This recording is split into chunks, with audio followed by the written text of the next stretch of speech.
Marcos capítulo 4. Podemos recordar que Marcos es el evangelio más corto de los tres sinópticos y es más vívido, es más corto, pero la forma narrativa que tiene Marcos es como alguien que, aunque no estuvo presente aparentemente, no era discípulo del Señor. Sin embargo, pareciera ser que algunos comentan que sería el evangelio que hubiese escrito Pedro. ¿Sí? La forma de sus expresiones y demás. He leído una vez un comentario que ese joven que en el momento en que toman al Señor como prisionero, lo llevan al ser juzgado, hay un joven que envuelto en una sábana que huye, que queda desnudo corriendo, ¿no? Algunos suponen que fuera Marcos, pero no podemos ver esta conjetura. Lo que sí llama la atención es que ese detalle, entonces por eso nos aferran a ese joven. Pero eso no tiene mucha importancia. Lo que sí, el capítulo 4 es un capítulo que habla de la importancia de las parábolas. Sabemos que el Señor enseñó permanentemente a través de las parábolas, que hoy, justamente los predicadores, llegamos a usar como ilustraciones, ¿no? Y ese capítulo hay 4 parábolas y un milagro. Y esta vez vamos a empezar por el milagro que está al final. Fíjense que de 41 versículos, 7 no hablan de parábolas, sino que hablan de milagros. Pero sí interesante porque creo que nos puede dar una introducción al tema de las parábolas y nuestro compromiso con las parábolas. Nunca olvidemos que lo que está escrito en las palabras, nosotros que lo leemos somos los primeros receptores de ese mensaje que recibimos. Aunque lo hayamos leído muchas veces, somos los destinatarios de la palabra. Vamos a leer entonces esta parte del capítulo que es diferente al resto del capítulo, pero tiene una linda enseñanza. Aquel día, dice el versículo 35 del capítulo 4 de Marcos, cuando llegó la noche, les dijo Jesús a sus discípulos, pasemos al otro lado. Y despidiendo a la multitud, le tomaron como estaba en la barca, y había también con él otras barcas.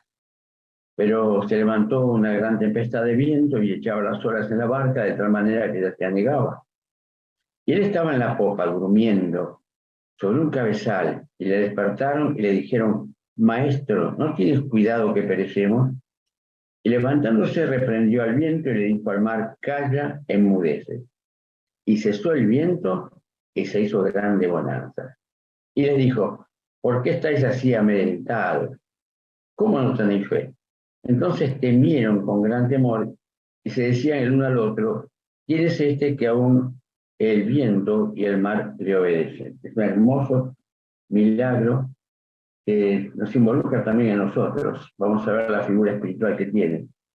Claro, dice, aquel día cuando llegó la noche, él dijo, pasemos al otro lado. Estaba en el barco. El versículo 1 del capítulo 4 dice, otra vez comenzó Jesús a enseñar junto al mar, y se reunió alrededor de él mucha gente, tanto que entrando en la barca, se sentó en ella en el mar, y toda la gente estaba en tierra junto al mar. El Señor creó un púlpito flotante.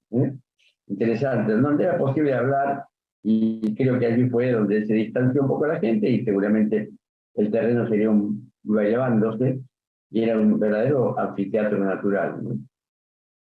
No sabemos a qué hora él comenzó a hablar, pero se hizo noche, y es algo interesante. El Señor está dormido, porque quizás los discípulos estuvieron descansados esas horas, pues el Señor estuvo intensamente hablando. Y seguramente, si nosotros leemos el pasaje, no nos puede llevar muchos minutos, pero el Señor no estuvo minutos predicando y enseñando. Habrá estado horas enseñando. Entonces, comenzamos entonces con este milagro del Señor que calma el viento y el mar. Y despidiendo a la multitud, le tomaron como estaba en la barca, y había también con él otras barcas. Pero seguramente esas barcas se acompañaron a la barca del Señor. Por algo la muestran, no la señalan. Pero se levantó una gran tempestad de viento y echaba las olas en el barco de tal manera que ya se anegaba. Lo hemos contado una vez. El mar de Galilea es un mar cerrado, es un lago grande. ¿Qué es esto de las grandes olas? Bueno, comentan los especialistas que había vientos helados que bajaban del Monte Hermón, que está al norte del mar de Galilea, y chocaban con la cálida temperatura que rige en aquel lugar de Palestina, en toda Palestina, ¿no? Un lugar bastante caluroso. Así que eso producía una tormenta. Y esa tormenta se manifestaba a través de grandes olas. Yo seguro que no fue la primera tormenta que ellos, avesados pescadores, hayan pasado. Y es probable que alguna vez tuvieran un susto muy grande o hayan perdido la nave también, porque pareciera ser que esto es algo muy recurrente. Y él estaba en la popa, durmiendo sobre un cabezal, y le despertaron y le dijeron: maestro, no tenéis cuidado de nosotros, que perecemos. Estaba durmiendo porque estaba cansado el Señor. Es nuestra maravillosa humanidad el Señor, ¿no es cierto? Cuando el Señor estaba en la tierra, era humanamente uno más, aunque él tenía la presencia del Espíritu Santo en su vida. No tienes cuidado, fíjense qué cosa, ¿no? No sé si esto lo están diciendo como una espera de un milagro o que el Señor empezaba a echar agua afuera de la barca que se anegaba, que le hubiesen dado un carrito para tirar agua afuera, ¿no? Como si él fuera el responsable que se anegaba. Pero en alguna medida ellos estaban confiados que algo iba a pasar. Pero no se imaginaron que iba a pasar esto que pasó y tan rotundamente. Y levantándose el Señor, lo primero que hizo fue aplacar los vientos, con lo cual aplacó el mar también. Vemos este orden, ¿no es cierto? Los vientos que bajaban del Hebrón y enfurecía el mar. Hay dos palabras tan lindas aquí, tan claras, tan definitivas. Calla, enmudece. Una cosa sería que callara, como pasaría con una persona que está hablando mucho y dice: bueno, podés callarte un poco. Y la otra es enmudece, o sea, deja de hablar completamente, ¿no? Y creo que el Señor acá marcó la diferencia. Y me da la impresión que, aparte de calmar el viento, el Señor, el mar sí se hizo un lago. Se hizo un lago de aceite, ¿no?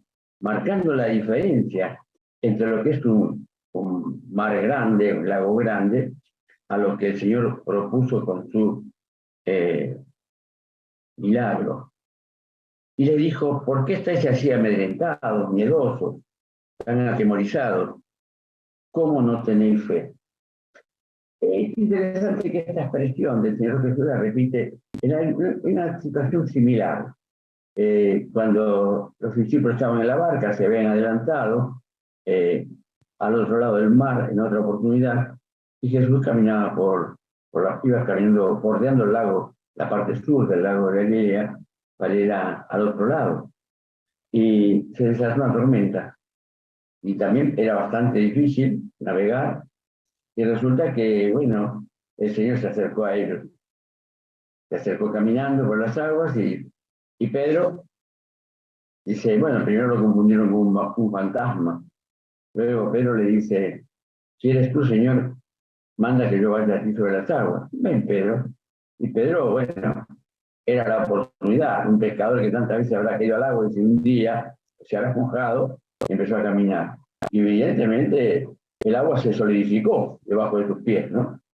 Pero la tormenta arreció y él se distrajo de la mirada del Señor y comenzó a hundirse.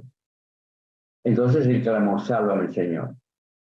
Y luego, cuando lo salva, le traba su brazo, lo levanta: hombre de poca fe. Y creo, hermanos, que esto nos habla a nosotros que en medio de las tormentas que podemos estar sufriendo, o tempestades, o situaciones adversas de la vida, sufrimiento, creo que lo que nos está reclamando es que recordemos que tener fe es saber que Él está.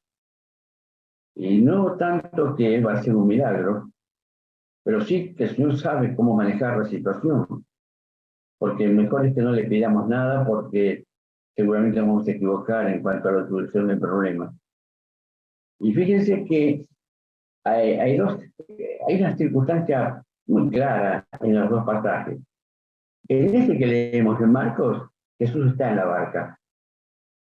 en el otro no está en la barca. Y creo que ambos nos van a ayudar justamente a entender la parábola que hoy vamos a ver. No está en la barca, él camina hacia la barca en medio de la tormenta. Y quizás hay personas que, como el caso de Pedro, vamos a tratar de contemporizarla hoy, se acercan al Señor, se acercan al Evangelio, se acercan a la iglesia, porque están en problemas. Siempre. La gente no sabe que va a encontrar en la iglesia, pero sí sabe que va a encontrar un ambiente diferente, porque siempre viene la mayoría de las personas que vienen a la iglesia invitadas por otros que mostraron su vida cristiana. Entonces ellos quieren disfrutar también de esa seguridad y esa fe. Y algunos piensan que tienen que hacer algo para que Jesús actúe. No sabemos si Pedro quiso ver cómo era caminar sobre las aguas o pensar que acercarse al Señor era una forma de agradecerle su presencia, o bien, no sabemos, no podemos, mejor a veces no decir lo que no está escrito, ¿no? Pero quizás representa a las personas que piensan que tienen que hacer algo para acercarse al Señor en medio de la tormenta. Y bueno, hay muchas personas que se hunden más cuando están tratando de hacer algo por Dios o buscando a Dios. Ya vemos que la religión, las sectas, están demandando a la gente mucho esfuerzo emocional, físico y económico. Y justamente se hunden cada vez más hasta que pueden ver que el Señor está cerca. Y ahí entramos nosotros, vamos a ver la parábola del sembrador, transmitirle el mensaje del Evangelio para poder asirse del Señor y ser salvo. El tema de Jesús caminando hacia la barca habla de justamente el acercamiento del mensaje del Señor a la gente que no lo tiene en su barca. En el caso de hoy, Jesús está en la barca. Podemos pensar eso también. El mundo, como todos los creyentes, son las mismas tormentas. A veces estaríamos en los mismos lugares a veces. Y esto es interesante considerarlo, ¿no? Pero a veces he pensado, ¿cuántas veces el Señor se durmió en mi vida? ¿Por qué el Señor se durmió en la barca? Dijimos al comienzo porque estaría cansado de haber orado tanto ese día. Y yo tengo despierto al Señor en mi barca, en mi interior está despierto el Señor. Lo dejo expresarse, permítame la expresión, o lo canso al Señor. De muchas maneras, que no vamos a entrar en detalles, cómo podemos llegar a cansar al Señor. A veces con la desobediencia, a veces con pequeñas cosas como puede ser olvido de Él en cuanto a circunstancias que queremos solucionar nosotros. Pensar que no lo necesitamos. Orar sin cesar y orar por todo. Y creo que la reflexión está diciendo es eso, ¿no? Mantenerlo no es algo que estoy señalando un defecto del Señor. Creo que se entiende. No permitir que el Señor se nos duerma en la barca. Que no tenga oportunidad de hablarnos, de enseñarnos, de alentarnos, de darnos seguridad. Porque nosotros lo hemos adormecido.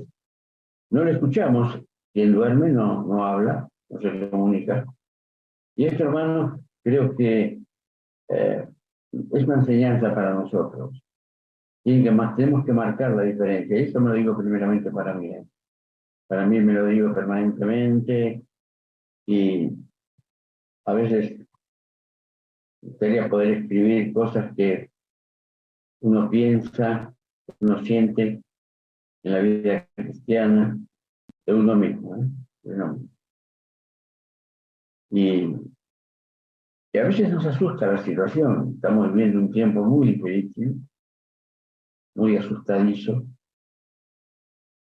No estamos viviendo quieta y reposadamente como una consecuencia de haber sido un pueblo de Dios orando por las autoridades. Y ahora tenemos un momento por delante muy importante. Y es importante esto, se está viendo muchos argumentos en los medios, que hasta en las redes, hablando de unos creyentes, últimamente me voy describiendo los perfiles políticos y morales de algunos candidatos. No estamos orando, nadie pidió orar, nadie dijo oremos por las autoridades. Por las instituciones, a veces pensamos que tenemos que orar por las personas, sí, pero lo que Dios dice es orar por la institución, por el poder en una nación, los poderes en todo caso también en una nación, que como toda constitución señala deben ser independientes. O sea, el gran voto que el creyente puede hacer es orar por las futuras autoridades. Muchos dicen que de una u otra manera todo será lo mismo, porque nadie tiene la solución a poco tiempo para los problemas que nos acontecen. Pero si no la tiene, no dejemos que se duerma, Él tiene cuidado de nosotros. Ellos pensaron, ¿no tienes cuidado que perecemos? A veces, bueno, uno los mira, pero sin embargo uno haría lo mismo. Uno haría lo mismo. Y que el Señor nos ayude. Hay, como decíamos, 4 parábolas en el capítulo. La primera es la más extensa, con explicación más profunda, la parábola del sembrador en las distintas tierras. La otra es la parábola de la luz, ¿sí? Donde se coloca la luz cuando encendemos una luz, una lámpara. Y la parábola del crecimiento espiritual, como también la parábola de la semilla de mostaza. Vamos a comenzar por la principal, y si nos alcanza el tiempo, las otras, aunque podríamos decir de las otras para no quedar huecos en ese sentido. La parábola de la luz. Pienso que es un mensaje directamente a los cristianos, somos sal y luz. Y poner la lámpara debajo de un cajón, de un almud, de una mesa, que no pueda proyectar su luz, es justamente no dar testimonio del Señor. Que somos luces porque podemos iluminar el camino de las personas hacia Cristo. Que somos sales porque en medio de la corrupción, en medio del pecado, sin contaminarnos, podemos mostrar lo que Dios hace por medio de este Espíritu en el corazón de las personas. Que no lo entristecemos al Señor con el pecado, no enmudecemos al Espíritu en nuestras vidas, y esa es la forma de ser una luz que ilumine y guíe a aquellos que no conocen a Cristo. En cuanto al crecimiento espiritual, es algo que no corresponde medirlo a nosotros. Nunca nos dice el Señor que crezcamos espiritualmente. Nos dice sí, que oremos los unos por los otros, que leamos su palabra, que nos congreguemos, Algunos dicen que ese pasaje de Hebreos es el único, la gente que quiere justificarlo, ¿no? El no congregarse, ¿no? Y ahí salen con alguna respuesta pseudo-doctrinal, que toda doctrina no puede basarse en un solo versículo. Ese versículo es tan grande, que todas las cartas del apóstol Pablo nos están mostrando eso. Si la iglesia primitiva no se congregaba y solamente escuchaban la palabra por una voz, que era quien leía las cartas, los hermanos no tenían párrafos de la Biblia del Antiguo Testamento. Así que para aprender la palabra tienen que congregarse, y para orar los unos por los otros, y para dar testimonio. Así que está, aunque a veces es un argumento humano, una doctrina, tiene que tener un contexto para fortalecerla, un texto que puede ser dudoso, pero este texto no tiene ninguna duda. Por eso el crecimiento espiritual lo da el Señor. Nosotros tenemos ese mandato de orar, leer la palabra, congregarnos y dar testimonio. Y la parábola de la semilla de mostaza. Nosotros sabemos que hemos predicado, nos han rodeado en la vida. Y yo quiero confesar, hermanos, que uno ha estado en muchos lugares de trabajo, de estudio, Y a veces pienso que no he insistido tanto en justamente sembrar la palabra permanentemente, aunque sí, gracias a Dios, podía hacer con el ejemplo. Pero a veces eso no es suficiente. El mensaje tiene que ser entregado también a través del mensaje que va a la mente para que descienda el corazón. Y a veces desconfiamos del mensaje de la palabra, que pensamos, pero yo lo creo porque creo en la palabra y creo en el Señor, la creo por eso. Pero la gente va a creer en la palabra. Sí, hermano. Yo me lo digo primeramente, sí, Osvaldo. La gente va a creer la palabra. Y el mensaje más corto, sin palabras, fue el que escuchó el malhechor de la cruz. ¿Dónde supo que Jesús era el rey de un reino que no había de perecer? Porque lo leyó en la tabla que escribió Pilatos sobre la cabeza del Señor. Quizás estuvo en alguna reunión, en alguna campaña, en alguna convocatoria, y en medio de la multitud comió quizás el pan y los peces, no sabemos. Pero en el momento de la muerte, descubrió que el Señor estaba, y habiéndolo escuchado en sus últimas frases, que era el Señor, el Mesías prometido. Por eso, hermanos, no dudemos, la semilla, por más pequeña que sea nuestra participación en el testimonio, aunque hayamos visto a la persona una sola vez, ese corto tiempo, esa semilla tan pequeña, no es nuestra responsabilidad que germine. El Señor la hará germinar. Y esto es maravilloso. Entonces pasamos a la parábola del sembrador. Y otra vez comenzó Jesús a enseñar junto al mar y se reunió alrededor de él mucha gente, tanto que entrando en la barca, se sentó en ella en el mar y toda la gente estaba en tierra junto al mar. Y les enseñaba por parábolas muchas cosas y les decía en su doctrina.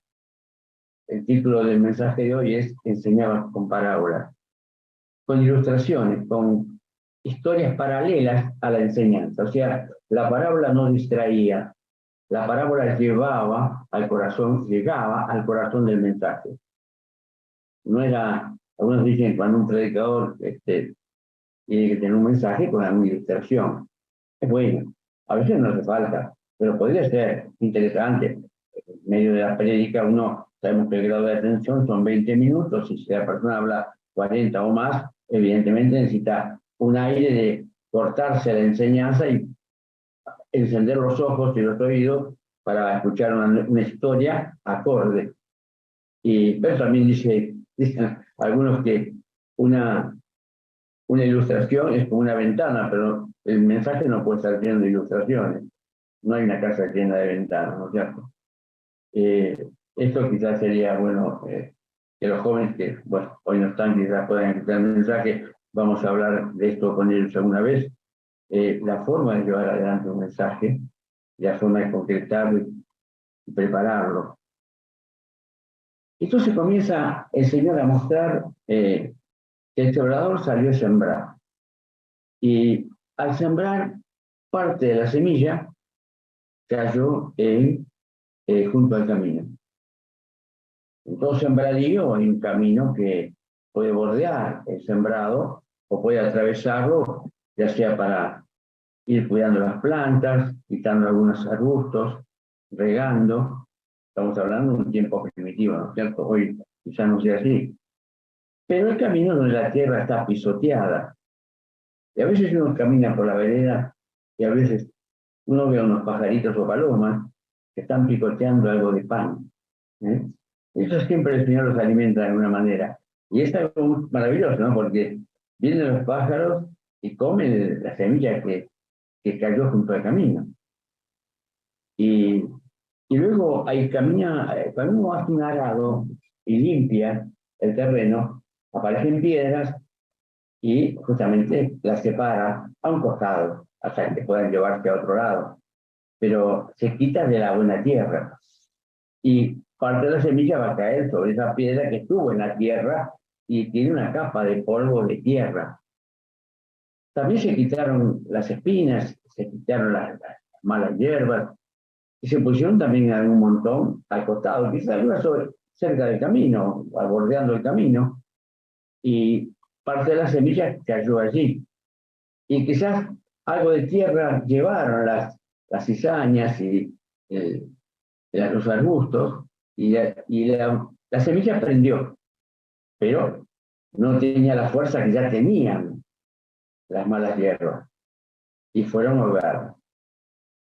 O sea,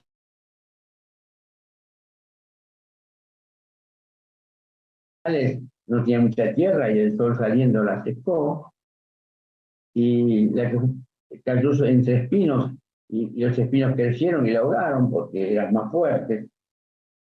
Pero dice, parte cayó en buena tierra, y dio fruto, pues brotó y creció, y produjo a 30, 60 y a 100%. Hay algo que tenemos que pensar, hermanos, cuando predicamos la palabra, porque la palabra es la semilla, y nosotros somos los labradores, todos, hombres y mujeres. Y sabemos que muchos testimonios se han extendido por el testimonio personal de las hermanas, habiendo abierto sus puertas principalmente a veces para uniones femeninas en sus hogares, o una horita feliz, como sabemos que ha ocurrido también en muchos lugares. Pero acá hay algo que no debemos confundirnos. Son 4 terrenos, pero no son 4 terrenos de la misma dimensión. Porque nosotros aramos una hectárea. Parte será el camino que la rodea o la atraviesa, que está considerado. Parte habrá a los bordes las piedras que hemos sacado y los espinos, pero el resto, la gran cantidad de tierra, está preparada, arada, para recibir la semilla. A veces pensamos que cuando predicamos a aquellos que nos rodean, algunos oyen y es como que les rebota la semilla, son como tierra pisonada, ¿no? Casi un asfalto. Hay otros que se interesan un poquito y pareciera ser que puede llegar a lograrse que conozcan al Señor.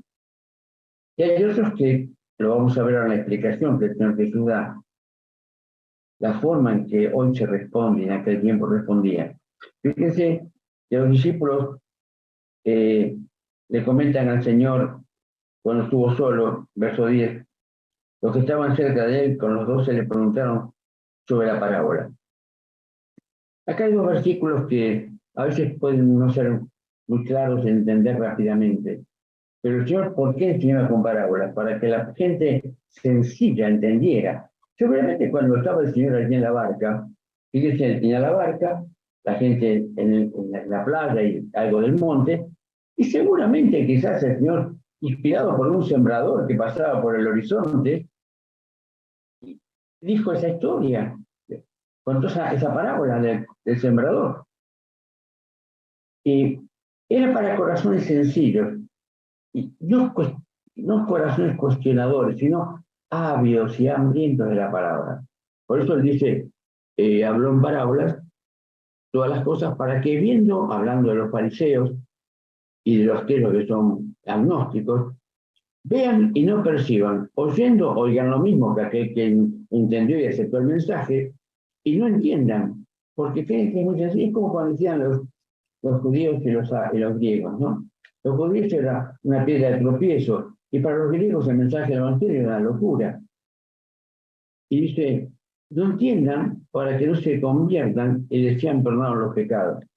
No es que el Señor no quería que se convirtieran, sino que quería primeramente una aceptación del mensaje del Evangelio señalando los pecados y acusándose a sí mismo como pecadores, reconociéndose como pecadores y arrepintiéndose, cosa que la gente sencilla sí hacía. Entonces el Señor Jesús les explicó la parábola. ¿Cómo sabéis esta parábola? ¿Cómo puedes entender todas las parábolas? Es un ejemplo. Este es el modelo de parábolas en cuanto a la prédica y el sembrar la palabra. El sembrador es el que siembra la palabra. No hace falta ser predicador, ¿eh?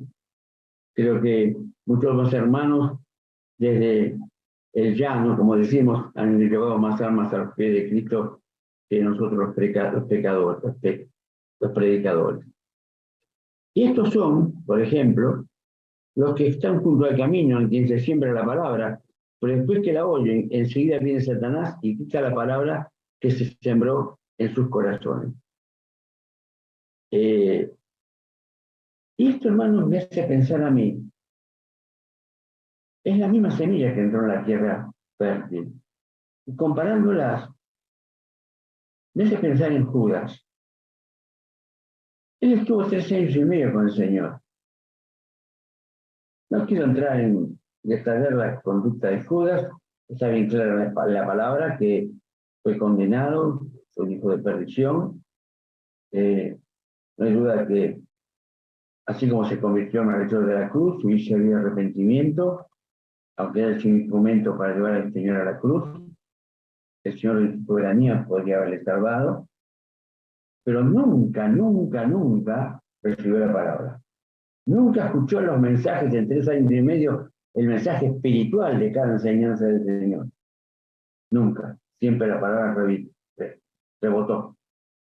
Y justamente vienen las aves del cielo y la comieron. ¿Y qué pasa con eso? Es figura de Satanás. Satanás entró tras el bocado, pero no entró tras el bocado y antes era un santo piadoso. No, era un hombre alejado, metía la mano en la bolsa, era falso en cuanto a pensar que un perfume que se derramaba a los pies del Señor era un desperdicio, que se podía haber vendido y dar 300 denarios a los pobres. Él nunca pensó en los pobres. Tenía la bolsa y nunca pensó en los pobres.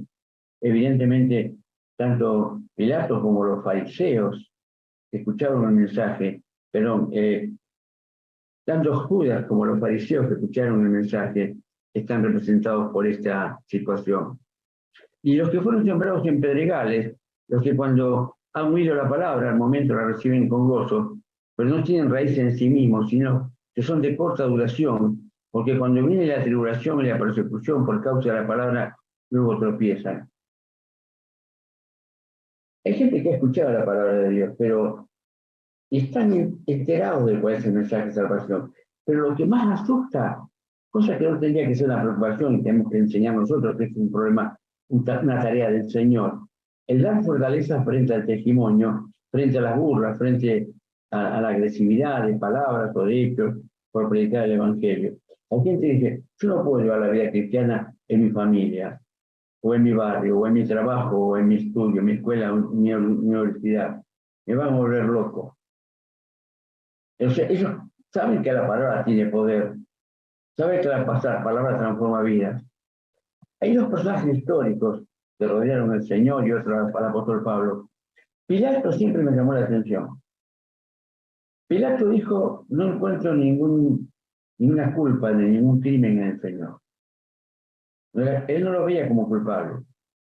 Pero además de eso, se perdió la gran oportunidad de su vida. Cuando el Señor le dijo que tenía que escucharle, tenía que conocerle para conocer la verdad. Y él hizo una pregunta que hubiese sido extraordinaria escuchar la respuesta del Señor. ¿Qué es verdad? Pero ¿qué pasó en ese momento? Se fue de delante del Señor al palco, por así decirlo, al lugar donde podía ver a la multitud y decirle que se lavaba las manos de la sangre de este inocente.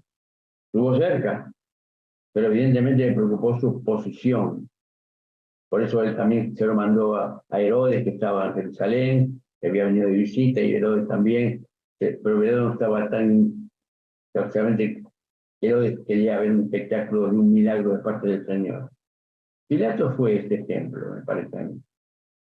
Y más adelante dice, los que fueron sembrados entre espinos, los que oyen la palabra, pero los afanes de este siglo y el engaño de la riqueza y las codicias de estas cosas entran y ahogan la palabra que se hace infructuosa. El joven rico, fíjense cómo vino el joven rico con una vida que mostraba en sus palabras una vida de devoción, una vida de devoción religiosa.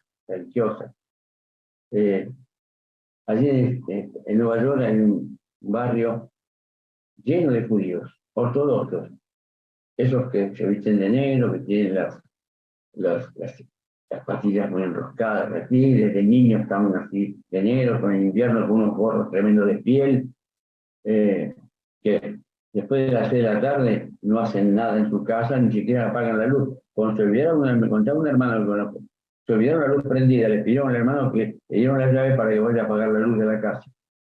Ni eso hacían. Pero es religiosidad. Y ese muchacho podía ser también así, muy religioso, pero tenía su corazón no puesto en la palabra, ni en la fe, ni en Dios, sino en la riqueza. Y cuando Jesús le tocó la llaga espiritual, que era su amor por el dinero, por la riqueza, se fue muy triste. Y eso que Jesús cuando lo vio, recuerdan el pasaje, Jesús le amó. Por supuesto que Jesús le amaba a todos, pero llamó la atención que un joven viniera a preguntarle a él qué es necesario que hacer para poseer la vida eterna. Él quería agregar algo más a todo lo que hacía, pero sabía que no tenía seguridad de salvación. Y creo, hermanos, que ese es el ejemplo que mucha gente piensa en cuanto a la prédica del Evangelio y a la aceptación del mensaje del Evangelio, que tiene un costo muy alto, donde justamente se cambian las prioridades. Buscar primeramente el reino de Dios, su justicia, y todas las demás cosas serán añadidas. Yo me hago esta pregunta permanentemente. Hagamos una lista. Hagamos una lista de nuestro mundo, nuestro día, nuestra semana, nuestro mes, nuestro año, nuestras relaciones. Y no es que estemos así, escritas en forma agrupada, un trabajo de selección delante de Dios es decir, ¿cuál va en primer lugar? ¿Cuál va en segundo lugar? Y ahí está la palabra, está la oración, está el Señor, primeramente, están los familiares, la esposa, los hijos, están los hermanos de la iglesia. Está todo en esa lista, el trabajo, los compañeros, el estudio, el proyecto, el estudio, el futuro. ¿Cuál es la prioridad? Buscar primeramente el reino de Dios. ¿Y qué es el reino de Dios? Que el Señor reine en nuestra vida, gobierne nuestra vida. Estamos escribiendo en los devocionales sobre el crecimiento, crecer, y ahora viene el crecimiento. Y el crecimiento lo da Dios. Y a veces impedimos el crecimiento que sobra del Espíritu Santo porque bloqueamos su acción en nosotros. La bendición de pensar y actuar en nuestro mundo. ¿Por qué? Porque yo no lo he puesto en primer lugar. A veces hay pasajes que los recuerdo cuando son leídos en la iglesia o cuando yo los leo, pero la palabra tiene que acompañarnos.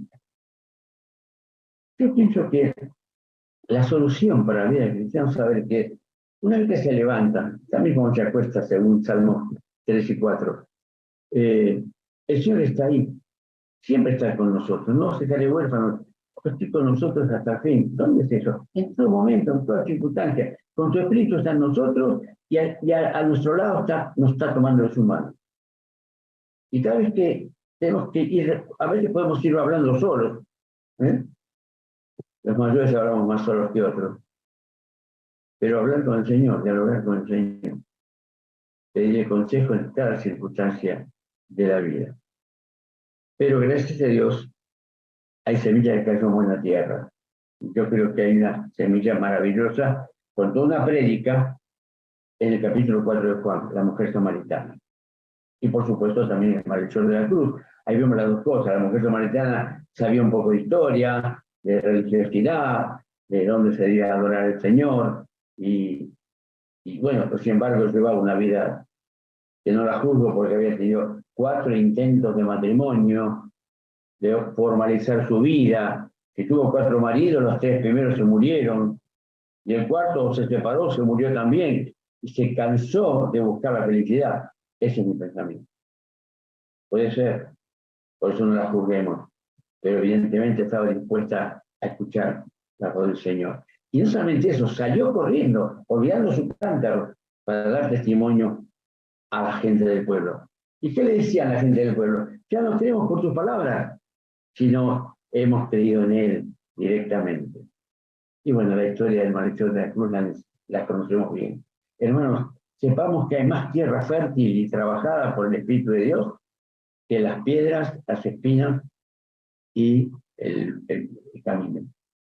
El Señor siempre, siempre hace extrañar su palabra. Que Dios bendiga esta palabra maravillosa que tenemos para nuestra alimentación diaria. Amén.